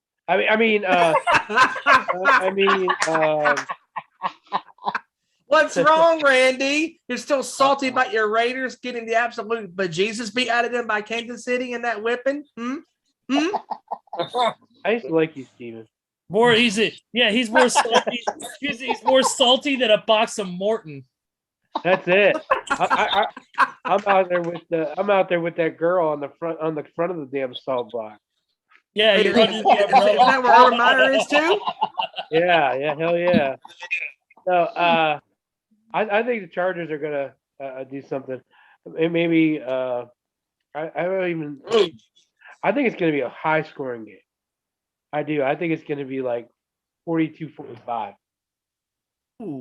Barn burner. Wow. Going with the Chargers. All right, Kevin. All test positive for COVID. He said 30-28. I'm gonna go with Kansas City. I'm gonna go with Kansas City also in a game winner. I'm gonna go 31-30. Oh. Okay. Good game. Hey, about time we get a good Thursday game for About time. Holy shit. Yes, about damn time. Kevin, meaningful. What's your score, buddy? He said 30-28. Oh, 30-28? Yeah, 30-28. Game winner. All right. This is actually going to be interesting because we got two Saturday games up this week. Oh, because of the holiday. So we got two games. This one is the Raiders and the Browns at First Energy Stadium. Oh boy. Oh boy. Okay, something's got to give. Absolutely, something's got to give. I'm gonna go with Cleveland in a close one. I'm gonna go 23-20.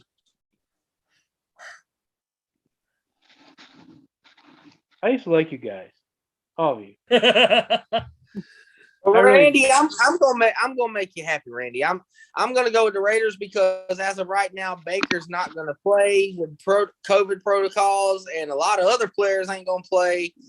I'm gonna go Raiders. I'm going 27-17. Wait, you know what? I take that back. Take that back. Since you just said that, nope. Cleveland's not winning that game. Nope. I'm going with the Raiders. 24-20. 27-24 Raiders over the Browns. Oh, Man, I'll give you the checks in the mail for you guys. Yeah, women who were on his I back take my tonight. cash at work. Oh yeah, yeah. I got Pennies five. too. I'm Here's actually the 5 right here, Kev. There you go. No, I think it's going to be a horrible game. If it's going to be raining up there, who knows? But I just think the Raiders are due. I don't know. I was even reading that Mariota may start instead of Carr, which is crazy, but it might work. I don't know. So I don't know. I'll say 27-20 Raiders. okay. Okay.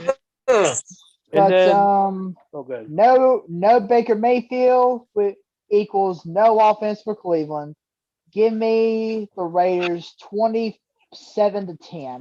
Ooh, no mercy. 27-10. I'll give Chubb one score. Okay. All right. Next game. Patriots and the Colts Oh, at Lucas Oil I don't Stadium want in to touch Indy. that one. Who is this? I don't want to touch that one. Sorry. I'm gonna go New England. I'm going New England. I'm riding a hot hand, New England. Give me New England 27-17. 27-20. What? Who are they playing again? I was messing with something. New England and the Colts in Indianapolis. Oh wow, that should be a great game. Yep, that's the second of 2 Saturday games this week. Oh wow, okay. Give So a good game and a poopy game. Okay.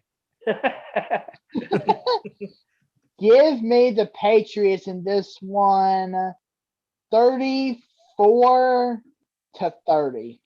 Ooh, okay. I could see that because Colts have been close in a lot of these games this year because of Jonathan Taylor. Yeah, You know what? 34-30.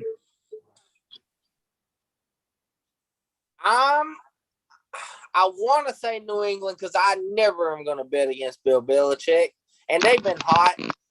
But after I watched that wild card game a couple years back where they still couldn't stop someone like Derrick Henry, Jonathan Taylor is very similar, and I'm going to go with the Colts in an upset. Wow. 27-24. Okay. Wow. 27-24 Colts.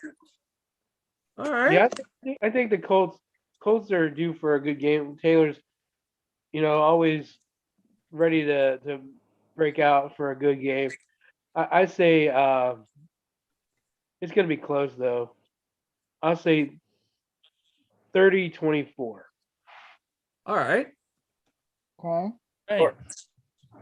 Right. Next game on the docket is the first Sunday game, which is the Cowboys and the Giants at MetLife Stadium. Oh, God. Give me the Cowboys. Sorry. 34-10.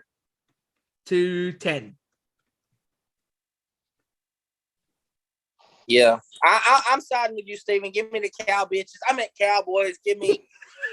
I'm going 31-7. No Daniel Jones, definitely no offense whatsoever.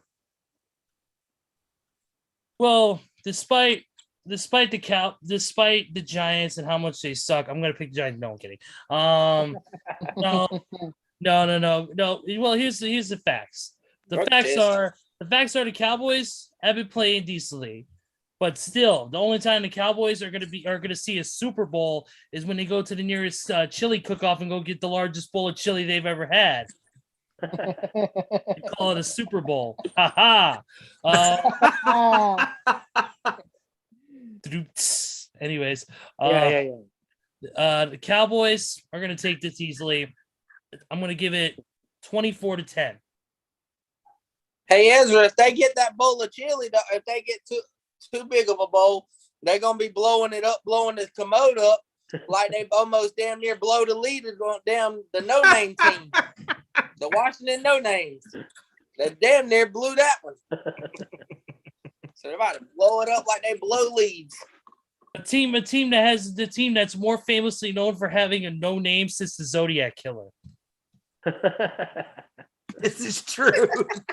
That's it. Oh, But yeah, that's my score for Cowboys and Giants. Joe?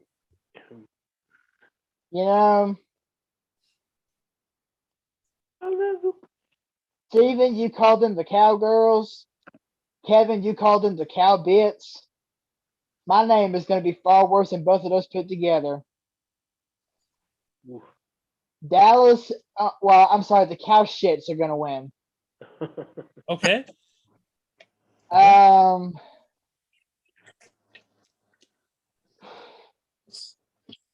God, I don't want to say this. 31-14. Okay. Giants. 31-14. I think they'll win the America's team with a question mark. That's what I call Dallas. America's team? team? Yeah. America's favorite toilet paper. It'll be 34-7. They'll crush them, unfortunately.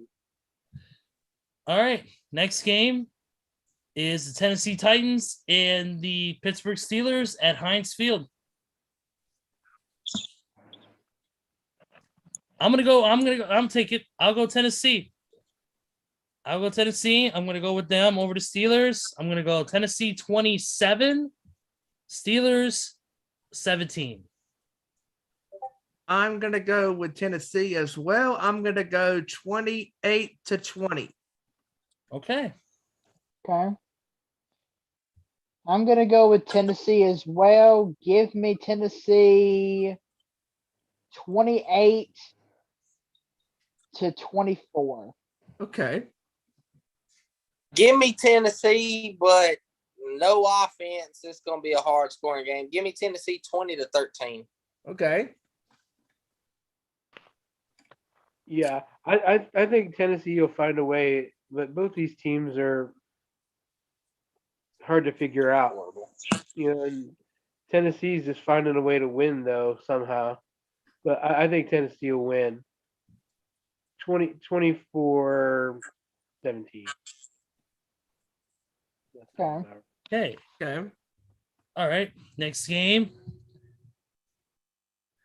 Oh, I can't keep a straight face on this one. I was going to go full on, best game of the week. No. I'm not going to do that. I'm not going to torture you guys.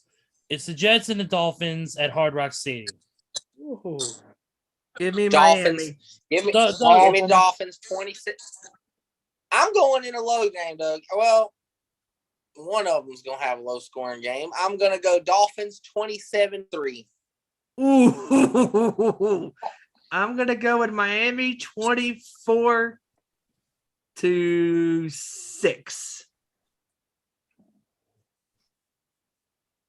I would say I'm going Miami, even though they're more than likely going to be without Jalen Waddle this week with him being moved to the COVID list. But Waddle is vaccinated, so this is going to be the only game that he'll more than likely miss, which I'm going to need him for the fantasy football playoffs next week. So I hope he comes back. But yeah, I'm going to go with Miami 27-6. I'll let you get the Jets points this week. I'm being giving. It's almost Christmas. Dolphins 17, Jets 3. Ooh, all right. I think that it's going to be close. 17-14. Ray Finkel will kick the game winner Wow. Okay. Okay. Ray Finkel in the house. And then Ace Ventura will be there too. Well, What does Pet take? I will say though, starting next week, I'm going to start giving the Jets more points because Michael Carter, their pass catching running back, is going to be finally coming back from the IR. So Okay. I might get the Jets. So I might be giving the Jets some more points starting next week. Okay. I'll give them one more point. I might give him. One. I might give him one or two. I'll be generous, maybe. Yes. Maybe. Next game, The Washington football team versus the Philadelphia Eagles at Lincoln Financial Field. Man, this game is honestly tough to pick because Both teams Washington- 7. Yep. I'm going Washington on this. I feel like I ain't heard anything about Taylor Heineke. Is he gonna play this week, Joey? As far as I know, he has. He's one of the 21 players that's not on the COVID list as of right now. All right. Well, I'm going Washington 24-21. Game-winning field goal. Okay. Same score, 24-21 Washington. Sounds about right. I'm gonna go Washington on this one, 24-21. It's gonna be a close one. Same score. Nice. Yep, absolutely. I think the Washington football team will have. I think it'll be a close game, but I think Washington will pull it out. They get here 27-24. Well, ladies and gentlemen, if you love horror movies and you love people and you love the thought of killings, this next game is for you. Hang on, what about my score? Oh, well, okay, go for it. Washington name fanatic guy, whatever you are. Guys, He's gonna pick the Eagles. I cannot believe I'm doing this, but I'm actually going to pick Philly in this one. No. I'm actually going to pick I Philly. like your thinking, Joey.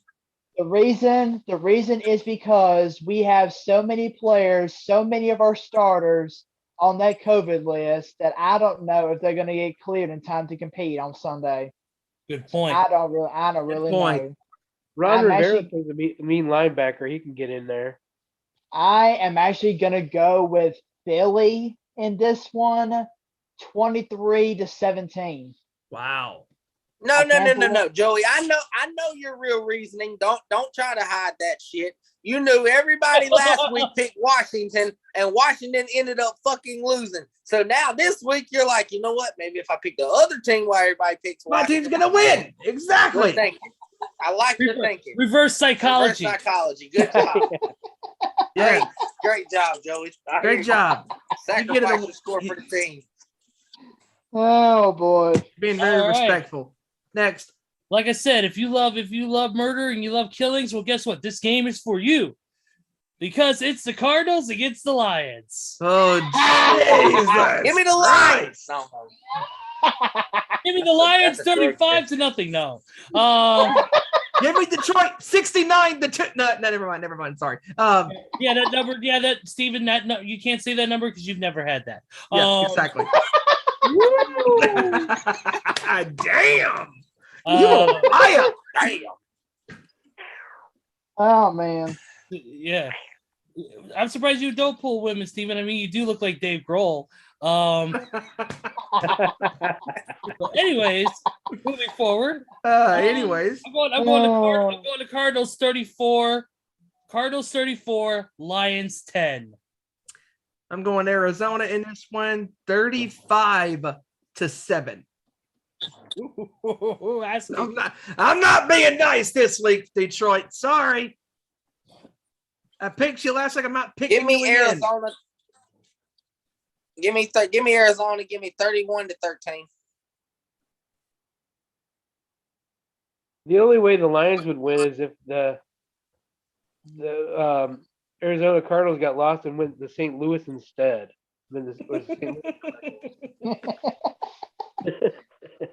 Oh. It's gonna be a slaughter. I think 35-10. Detroit's gonna have to fly to the Angels after that game. Yeah. Steven, I'm actually not going to be like you. I'm actually going to be generous. Okay. I think Arizona's going to win 34-23. Whoa. I'm actually going to be generous because I think if our sources are correct, DeAndre Swift might be coming back this week, so he might get that Detroit offense somewhat of a boost. somewhat. Yeah, but their Pro Bowl tight ends out. TJ Yeah. Hawkinson's out. Yeah, Hawkins is actually out for the rest of the season. Oh, damn. Yeah. Man, if you're a Lions fan, having to watch that, when you go to the game, they should just punch you in the face when you turn your ticket in Hey. too. 'Cause, I mean, Actually, you know what? If you're a Detroit fan, you should be crossing one event on your calendar, and that's the NFL draft. 2 days. Season start, Yeah. season end. Yep. Ooh. I agree with that. Next game is the Panthers and the Bills at Highmark Stadium. Oh God, this is Oh, I'm gonna going to go with God. Buffalo. I'll make this short and sweet, guys. I'm going Buffalo. As much as I'm worried about their struggles here recently, the last 5 or 6 games, it's always going to be fun for Buffalo to beat up on a sorry-ass team. That's like Alabama football playing Western Kentucky. Give me Buffalo 35-6. Damn. Wow. 35-6. Wow. Talk I was about me gonna- not being nice to Detroit. You're not being nice to scam Canton Newton. Yeah. Hey, Hey, I gave them 6 points for Christmas, and it ain't come from Cam Newton either. Merry fucking Christmas. I was gonna pull for that team from North Carolina. Carolina. No, sorry. Thank you, Justin Roberts. No, but no, seriously, Buffalo, come on, easily. Buffalo 27, Panthers 13. Give me Buffalo 34-10. Buffalo's so hard to figure out. I don't understand them. I can't wrap my head around it. Apparently, the But having coaching said staff that, doesn't. Panthers suck. 28-10 Buffalo. It might even be worse than that. Both times that we've mentioned the Panthers on the show, my cat has meowed loudly. Every time. So I think he likes it. So I'm going to have one less cat. No. All right, so What's the cat's name gonna be? Cam? And my cat's name is Sprocket. Ah. Rocket. Rocket? Sprocket. Oh, Rocket. Rocket. I was gonna say, what is that from? What is that? Fate's Warning, 9-Armed Rocket? What is that? No. All right, so let's Yeah, see. maybe 2 I'll weeks change it. ago, 2 weeks ago, the Buffalo Bills lost to a quarterback who only threw 3 passes. Yep. Last week, they got beat by the guy who continued to torture them every single week or every single chance he gets. So this week, Buffalo is going to be so legitimately pissed off, they're going to have volcanoes spewing from their foreheads. They're going to unleash that wrath on Carolina. Give me the Bills 41-9. Wow. 41-9. Well, This is have gonna a be the holly game where jolly merry fucking Christmas indeed. this is going to be Buffalo's chance to break out. Oh 41 my to 9. Lord. And with any luck, the Bills Mafia put Cam Newton through a table. Claiming table. And hopefully the table doesn't break. You know, I am the table. Nah. No. How dare you give a Metallica Lou Reed reference? I am the table reference. Hey, You realize that is punishable by death. Yeah. Botchamania. No. You guys are doing it all wrong. Let me get my Mother of Dudley Boys theme out. Here we go for Cam Newton. 1, 2, 3, get the tables! True. Testify. this is a true story. Me and my brother actually gave someone 3D once. Oh wow. Oh, wow. Nice. And then after we did it, we found out that the girl it was a girl. Oh no! Oh, Then we found out. no. Oh that- man, that's crazy. I've got about a million jokes for what you just said. Sure, yeah. Hey, Oh! I'm gonna tell Bully Ray that story one day. I will. I promise. You. Oh my god. And then he's gonna beat me up for. Hey guys, I like to bring up one comment though that the Carolina Panthers official Twitter had just tweeted, said, "Hey, should we do any giveaways?" And a fan had commented, said, "Yeah, start with Matt Rule." Yeah. The Matt Rule and Cam Newton giveaway. That's good. Right there. 99. We're giving away a free Cam Newton. They're asking for it. You do that shit. We brought him back. We brought the guy back. In week 10 or 11, whatever the hell it was, he had a great game, and afterwards he's been absolute garbage. We're giving him away free 99. Anybody want a quarterback who absolutely sucks right now? Yes, free 99. We'll actually pay you $20 to take them off our hands. We're gonna Attention, free 99. give him away now. Give it away now. Exactly. But Oh God, that was gold. Well, they'll be hoping that they have give backs after that. dude, the Salvation Army. We'll take $5.98 for Cam Newton. Look, They're gonna. look, No, look, no. Look, No. dude, I'll take a penny for Cam Newton. dude, people are donating Cam Newton jerseys to the Goodwill, and they said no donations.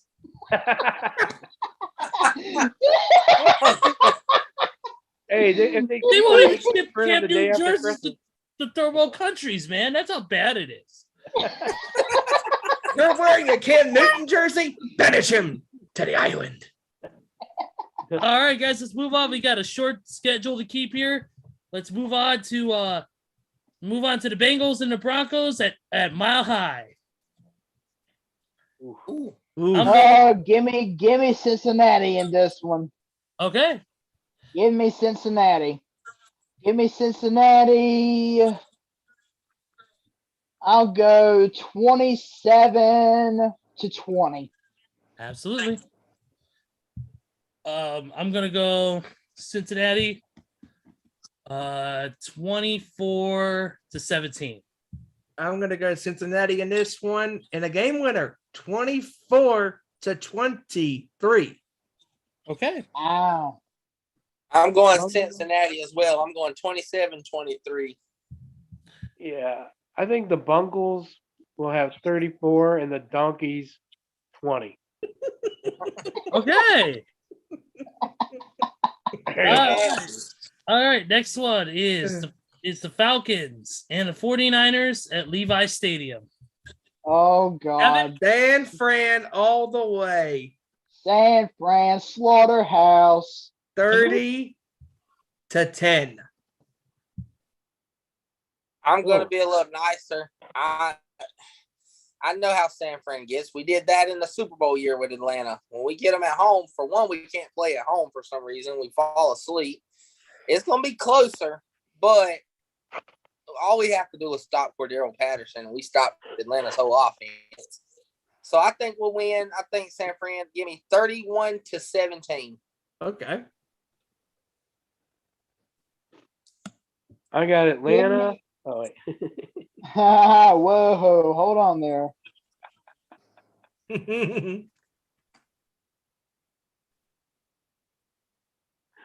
Let's see what my cat thinks. I want to talk about it. Cat's walking away from that game. Yeah, he said it's good. Give me San Fran in this one, 34-14. 31-20. 49ers. San Fran's gonna win 2-0. No. No, I think it's going to be 24-17. Okay. Reasonable. All right. Next game on the docket is the Rams and the Seahawks at SoFi. Oh, this game is oof. Oh God. I'm going Rams. I'm going Rams 37, Seahawks 20. Okay. I'm gonna go with the Rams in this one. I'm gonna go 27-13. I think it's going to be a good game. Even Russell Wilson keep getting any game. Yep. I've always admired Russell Wilson. I think he's great. If they had him run the ball in the Super Bowl instead of throw it, they probably Yeah, exactly. Yeah, should have given it to beast mode. craziness. 27-24. Okay. Rams. Okay. Well, I'm at a standstill right now, guys, because what I read, the Rams have like 20 players on the COVID list, including some key players. Like Odell Beckham's on the COVID list. Tyler Higbee he went off, but I think Cooper Kupp is on. I think. I know Daryl Henderson still is. Sonny Michel just went in. I'm gonna make up two scores. I'm assuming if they all get back healthy, I'm gonna say Rams 27-20. But if they don't play, I'm gonna say Seahawks 20-17. If they don't play. Okay. Reasonable. All right. I'm gonna go 23-16 Rams. Okay. 23-16. Okay. Next game, the Packers and the Ravens at M&T Bank Stadium. Baltimore is 5-1 at home this season, 3-4 on the road. I'm still gonna go with Green Bay. I'm gonna go Green Bay. Gonna go Green Bay 30, Ravens 23. I'm gonna go Green Bay in this one, 28-23. Okay.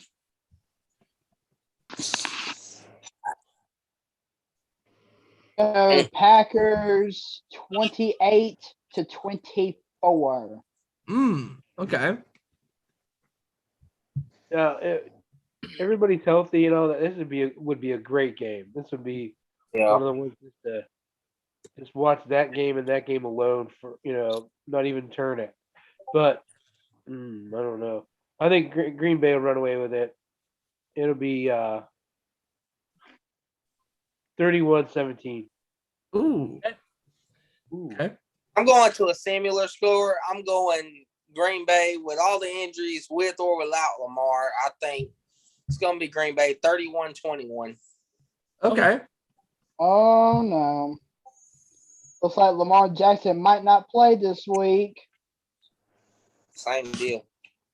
Yeah, see, and guess who the Ravens signed just in case Lamar Jackson can't go? Oh no, who?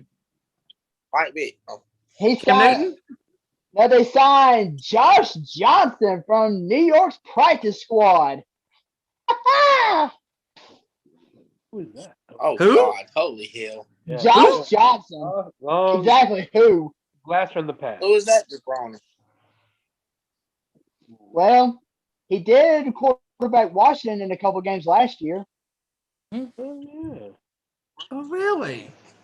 Yeah, That's really. why. Okay.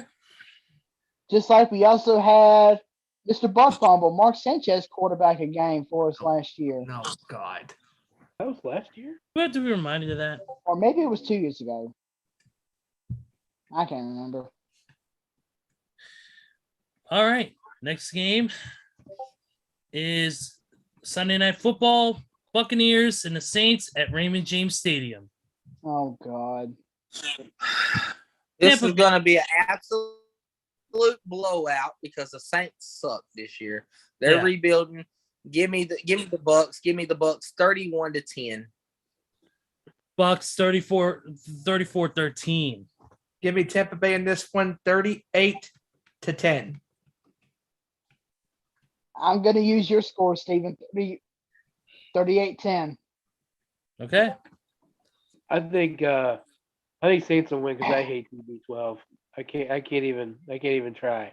I can't even pretend to pick the Buccaneers. I can't. I'm sorry. It's not even that sports right. Not even right to even pick them. I can't do it. I couldn't. I think Saints will win. I'm not 17-10. No. I'm sorry.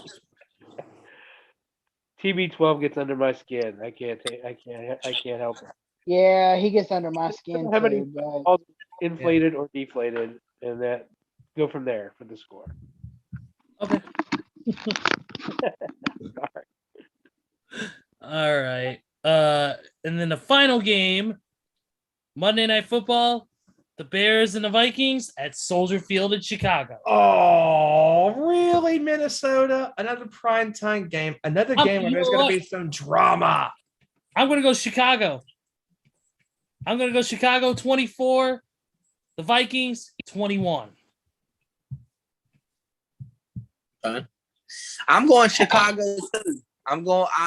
It's going to be another dramatic finish. Another Vikings blown lead, but I'm going Chicago at the last second, 24-23. Nice. Kevin, you went the exact same way that I did. Come on, take it, Chicago. Another piece of the Vikings' hearts. 24-23 Bears. I'm going to go the Bears on a game winner too. But mine is not going to be a game winning field goal. No. This one's going to be a game winning touchdown. Give me the Bears 26-20. Okay. Nice. 26-20. All right, Randy? I think the Bears will actually pull this out, but it's going to be like 17-13. Okay. All right. I can see that. All right, and that is it for our scores for this week. It's all locked and set, ready to go for that. And the NFL discussion is over for now, but let's move on to a couple more quick things before we close it out. And me and Steven head on over to the Busted Open party. Let's do it. Let's get into it right now. Let's talk about the history. Let's talk about Steph Curry. Yes. Steph Curry made history. He made history with the most three-pointers made in NBA history, beating out the legend Ray Allen. Man, and he was and of course Ray Allen was in attendance at Madison Square Garden that night when he broke the record. He braced him, gave him a hug, and as a gift for Steph got not only his own custom jersey with the number of 3-pointers that he made. He got a Ray Allen jersey from when Ray broke the record, and a Reggie Miller jersey from when Reggie broke the record, which was amazing. That was like the coolest thing ever to me, to be in that building in Madison Square Garden, to break that record with one of the greatest sharp shooting shooters in the NBA and Ray Allen in attendance. Stephen Curry breaks that record in no time. He broke it just like that, quickly as he did. And just that was awesome. I got a couple of things to say about that. What a way to break it. In the Mecca, the arenas of all arenas, the Madison Square Garden. Jordan's 60-point game, Kobe's 60-point game, and now Steph Curry breaks the record for his infamously known 3-point shot. 29-74 3-pointers with Ray Allen and Reggie Miller in attendance. I mean, and Mark Jackson called it once, and people looked at him like he was stupid in 2013. Says, "Hey, I'm coaching the best shooter of all time." What? Are you serious? Yeah, and his backcourt mate, they're the best they're the best shooting backcourt of all time. People looked at him and laughed. Who's laughing now? Steph Curry is the greatest shooter that God ever created on this earth. And Klay Thompson's going to be top 5 when it's all said and done. We know that. But the game, it was just it was a chilling moment for me because Steph is my favorite player. He's my favorite NBA player and has been the last decade. And to watch him achieve this feat is like, it was great. And to watch him hug his dad who brought him up, like he said, it started with a dream. He was a little kid out there shooting a court in Toronto with his dad, in Charlotte with his dad, running the court, shooting with his brother, going at it with his brother, and now he's 3-point king. The real question is, where is Steph Curry going to end? Like, he's played half of the games as Ray Allen with that record. If he stays his consistency, he could end up with over 4,000 threes when it's all said and done, And which that's is going to the- be an that's the scary incredible part. record. Because Allen got that 3-point record in his mid, if I'm not mistaken, his mid 30s. Steph is very young still. Oh, yeah. And if he can stay healthy, Yes. he might get over 4,000 threes, like you just said. Because, dude, honestly, I can't think of a player that's going to be coming out in the next decade or so who can even get close to that, because Steph is that good behind the 3-point line. Him and Klay Thompson they are the greatest backcourt duo shooting the 3 ball. Case in being the 2016 Western Conference Finals. I remember this game, sitting at the beach in Myrtle Beach watching this game, and Kevin Durant, Russell Westbrook giving the game away, and Klay and Steph are shooting their way back into the game and back into the series, the title series, and sent it to Golden State that Monday for Game 7. When Klay hit that 3, I'll never forget this, because I was, the game was on. He turned his body in mid motion, shot the ball without even looking at the rim, and it still went in because he knew where he was at. And that is just a great awareness that those two have. And Mark Jackson is one of the smartest people in basketball. He knows basketball. He played the game. He calls the games with Mike Breen and Jeff Van Gundy. And he said it in 2013, like you just said, Kevin, that Steph Curry will break that record. And he was right. And I knew he would, because Steph is that good. Oh, yeah. My only thing about it is that I wish it come, and it's a little nitpicky, but I wish the record would have came off of a Draymond assist, not a Wiggins. Draymond has been the day one. He's been the guy that ran the offense, the guy that gets the assist, the guy that's passed it to Steph. And the only thing that made it less sweet, even though it was pretty damn sweet, was that Klay Thompson wasn't on the court for it or in the Garden. That was his running mate and has been for a decade now.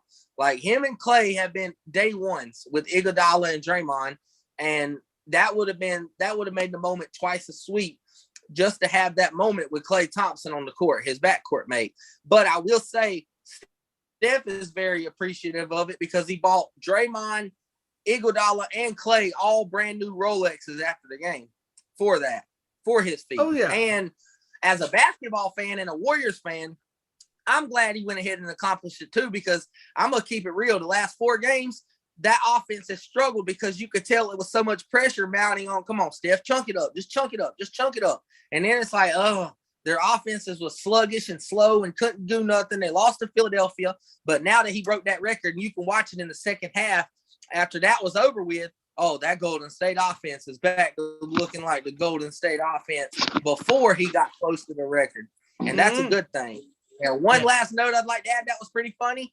With Steph Curry breaking the record, Ben Simmons is now only 2,973 away from Steph Curry's all-time record. And he'll never get that record. He's on the way. I'll make my little note about this quick, since I want to get to one or two more things before we close out the show, and that is Steph Curry definitely, to me, is the greatest sharpshooter of all time. To me, in my opinion, nobody has a more deadly 3-pointer than Steph does. It's because of the release. To me, it's the release and his ability to get open. Those two things, I think, are the two main culprits that help gain Steph Curry that record, in my opinion, because he's so quick and he's able to get that 3 off with that a quick release that you would think would make the ball more awkward, that would make it more, ineffective. But the man's release is so good and so precise that he doesn't need to hold on to he doesn't need to go a full arc like some people do. He could just go like that and just pop it off and it goes into the net. And also remember this too. It's almost like that ball has a fucking magnet on it, and it knows exactly where to go. It's like something out of a fucking Looney Tunes cartoon. And Curry was also hitting 3 balls that hasn't been seen at all. I mean, hitting, so far behind the line. Everybody was like, that's a bad shot. But the Steph Curry, no, that's not a bad shot. That's just great shooting. Yes. He revolutionized the game. Like the whole game is played differently now. It's no longer played inside out in the paint. It's played who can get open and chunk up a three. And let's just call a spade for a spade. Steph Curry is the perfect mix of Reggie Miller and Ray Allen. He can go off the dribble like Reggie. He can catch and shoot around screens like Ray Allen. His movement is a combination of both, and that's what makes him the greatest of all time at that shooting. Exactly. And Absolutely. I want to add one small little note here myself. Curry is no doubt the best shooter of all time in the NBA. No doubt. And he always will be. However, I'm going to make a really, really strong prediction here. I looked it up just a few minutes ago. Steph Curry is only 33 years old. He's only 33. Wow. I can see him playing until Steph Curry probably gets into his middle 40s, possibly right at the 40-ish age. That means 7, 8, possibly 9 years left that we're going to see Curry in the Golden State Warriors uniform. Yeah, I think he can hit about 300-something 3-pointers a year. I'm gonna say Steph Curry gets over 5,000 3-pointers. He might. He might with the shooting ability that he has, but it just depends on how healthy he stays and depends on his consistency. Those are going to be two factors. Like the last little thing, though, how awesome must it be to be Steve Kerr? He has witnessed all 3 records being broken up close and in person. Yeah. Again, Reggie Miller, when he broke the record, was playing against the Chicago Bulls with Steve Kerr on the opposing team when he broke that record. 2011, Ray Allen broke the record. Steve Kerr was on commentary with Marv Albert when he broke that record. And now, Steph Curry, 2021, Steve Kerr was the head coach of Steph Curry that broke that record. Pretty awesome. Wow. That is pretty awesome. And also, Reggie was on the call, too, with Marv and Steve in 2011 with the Lakers and Celtics game. That was just so cool how everything came full circle for all of these moments to happen. Right, exactly. Absolutely. Congratulations. Go ahead. I'm sorry, being playing basketball for a lot of my life and all that, I was never that great, but I have more in common with Steph Curry shooting 3-pointers out at the park than I ever will with LeBron dunking a ball or with, Jordan dunking a ball or any of those guys like that. I have more in common with the regular guy, Steph Curry. And I think that's why I like Steph Curry, is because, he's always, he looks like he's having fun. He's, he's serious too, but I think it's just amazing that, he goes out there with that same mentality every time and just kills it. And I've never seen anything like his shooting, like you were saying earlier. It's unreal. You don't even need a bit of space to get that 3 off. It's crazy. It's amazing. It's unreal. And I'm just glad I've been able to watch him almost his whole career. Yeah, it's been great. It's been great. And, I hope he breaks even more records, or even Golden State wins some titles. It wouldn't even hurt me too bad. Absolutely, I agree. And a lot of credit not only goes to Steph, but a lot of credit also goes to the backcourt. It also goes to his defensive players who give him that space to open up for those 3-point shots. The players he's had around him all these years. You got to think that comes from Golden State's, great coaching and great minds on front office coaching and in the front office too. So definitely big hands to them. But mainly, congratulations to Steph Curry on breaking this all-time record. Well deserved, and many more records to break for Steph. Definitely, yes. Sir. Now let's move on and get to some final things before we close out the show. We're gonna some NBA news. Unfortunately, Zion Williamson is unfortunately going to be out for another 4 to 6 weeks after getting an injection in his previously injured foot. Oh wow! So unfortunately he is currently out. Oh boy. And unfortunately, recently, there's also been a rash of COVID again in the NBA, taking players out again. Yeah. Very similar to what happened in the NBA, similar to in the NFL. Not only that, it's also been reported that the Lakers are going to sign Isaiah Thomas to a 10-day contract. All right. To help. He played so good for Detroit. Oh, wrong one. Ah. The bad boys are back. I mean, oops, sorry. Magic. Quentin Richardson, and this is a different news note, but a couple other LaMelo Ball has cleared all protocols and will practice with the G League. Oh wow. And the Toronto Raptors will reduce fan capacity by 50% due to the ongoing COVID pandemic. So, couple quick news notes there on the NBA side. Let's go ahead and quickly get into UFC 269 before we close out the show. And of course, that was headlined by two huge main event fights, two shockers, if you will. Amanda Nunes losing her women's bantamweight title to Juliana Pena in the second round by rear naked choke. In an absolute shocker. Nobody saw that coming. The Crazy. Champion has been knocked down a peg, and now Juliana Pena is the queen of the women's bantamweight division. Man, she was on her. She said, "I'm going to come at her," and she did. She kept to her word in that fight, but in her pre-show, as far as pre-interview fight, talking about the fight upcoming and all that stuff, and giving her thoughts on what she has to do. And she said, "I'm going to come at Amanda," and boy, she did. She got her good in that second round. I mean, she rocked her several times with those punches and those kicks and all that. And then when she got her, this reminded me of the Holly Holm and Ronda fight from 2015, because when Holly got on top of her and was giving her good punches, that's how she was able to really soften her up. But obviously, Holly knocked her out with that one kick. But the way Juliana did, it was perfect, because you soften her up with the punches and then you choke her out. And it was a smart game plan by her. And man, she kind of reminded me of Nate Diaz when he was like, "I'm not surprised, motherfuckers." And that's basically what she said. I wasn't surprised what I did, because she stuck to her game plan. And I got to give Amanda a lot of credit, because even though she lost her belt, she gained my respect as a human being, because she went out like a champion in defeat with a bunch of class.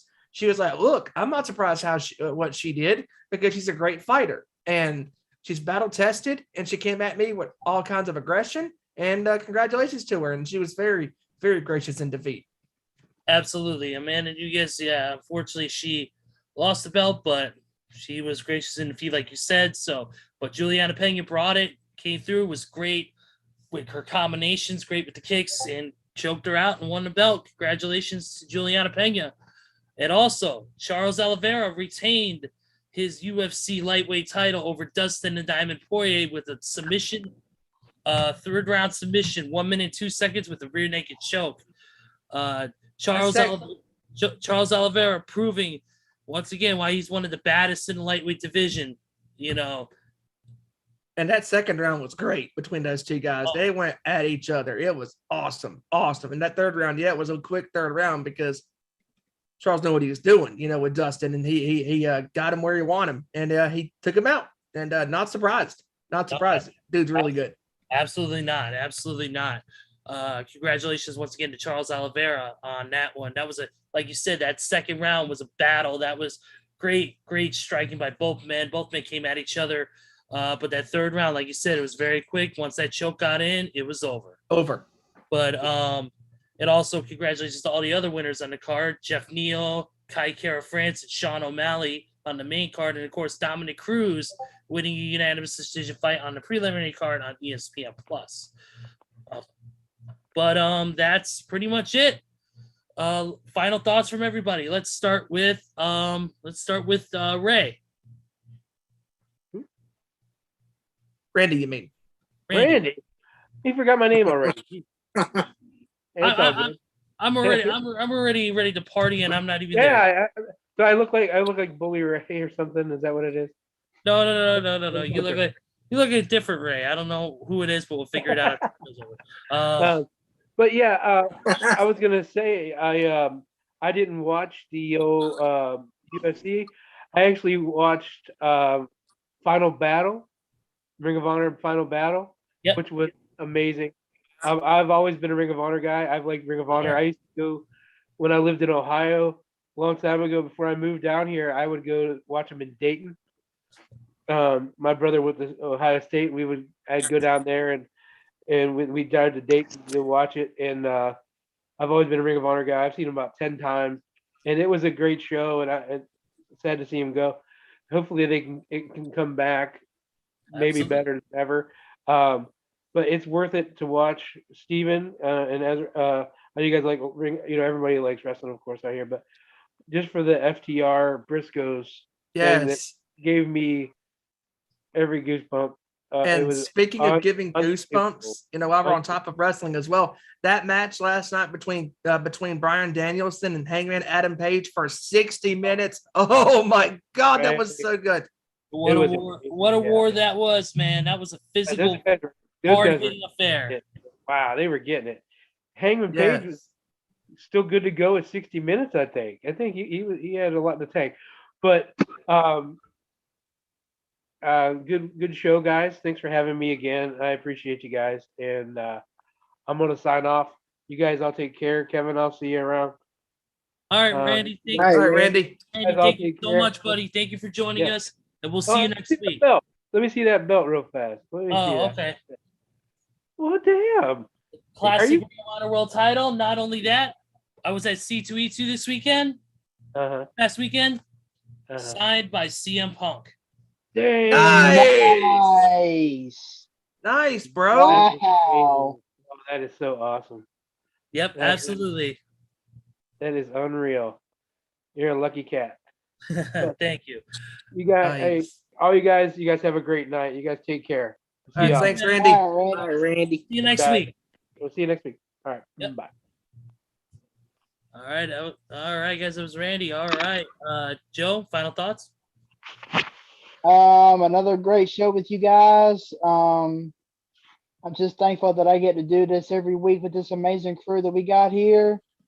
I'm looking forward to the college football bowl game starting tomorrow at noon. And I got all next week off of work, so I'm going to be able to watch me some good old college football bowl games before Christmas. Woohoo! Yes. That's great. But yeah, another amazing show with you guys. I look forward to our special Christmas show next week, which I kind of hope we do a Christmas show because that'll be straight up killer. But Oh yes. This is before the holidays. We'll definitely since it's before the Absolutely. actual holiday. We will be doing the show on Thursday at a regularly scheduled time at 7 p.m. Eastern. But yeah, Ezra, Steven, you guys have a great time tonight at the Busted Open Party, and watch Bully Ray get absolutely slammed once again. I look forward to hopefully see a video somewhere on social media about that. Oh yeah, Oh, it's gonna be everywhere. at Busted Open Radio, of course. Yes. Kevin, your thoughts? Man, it's been another good show with you guys, and just being able to come on here and talk all sports, I enjoy it, and I hope everybody has a good week out there that's coming up, and I'll see y'all next Thursday.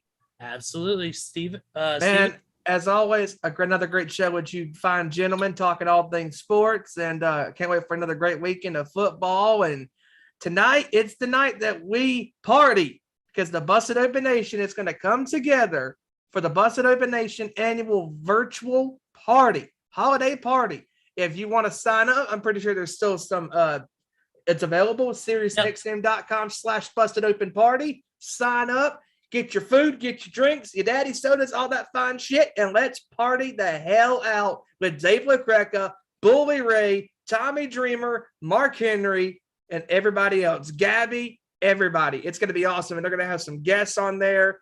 And I'm pretty sure Front Row and Trenda will be, and everybody that will be on the Nation's Corner this week, because I know Front Row and Trenda and whoever else Front Row can pull for this show for Saturday are going to talk about that. And also shout outs to Tony, Deb, Seth, Christina, They will all be in Philadelphia this weekend.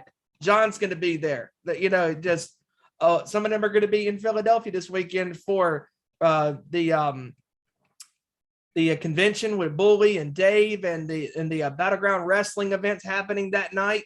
Bully Ray takes on Jerry the King Lawler. It's going to be a great weekend for those guys in Philadelphia. So shout outs to our crew, man, representing us and the Busted Open Nation and getting to spend time with great people and making memories and all that stuff. And love y'all. You can always follow us on Twitter at ON_sports show, Facebook.com/Nation Sports Show, Nation's Corner on Twitter at Nation's Corner, Facebook and YouTube, all at the Nation's Corner. Ezra, wrap us up, my friend. Will do, man. Don't forget to also follow us on Discord, GG/Nation's Corner. Follow us there for our Nation Sports Show and Nation's Corner stuff. Also, don't forget this video link for this video, once it's ended, will also be on the Too Sweet Cosplay page, my group. You can follow us at Too Sweet Cosplay across all socials and YouTube. We had a great weekend at C2E2. What a great weekend it was. Getting to meet Malachi Black, having none other than Jay Lethal stop by our booth. It was an awesome, awesome time. And then, of course, hopefully we'll see you in August for C2E2 in August of 2022. But enough of that. Let's get to the end. For Randy Giron, for Big Stevie Wyand, for Kevin Rorie, and for Joseph Thornton, I am Ezra Vickery, and we will see you all next week for another great edition of our Nation Sports Show. Have a great weekend. Let's fucking party! Oh, yeah!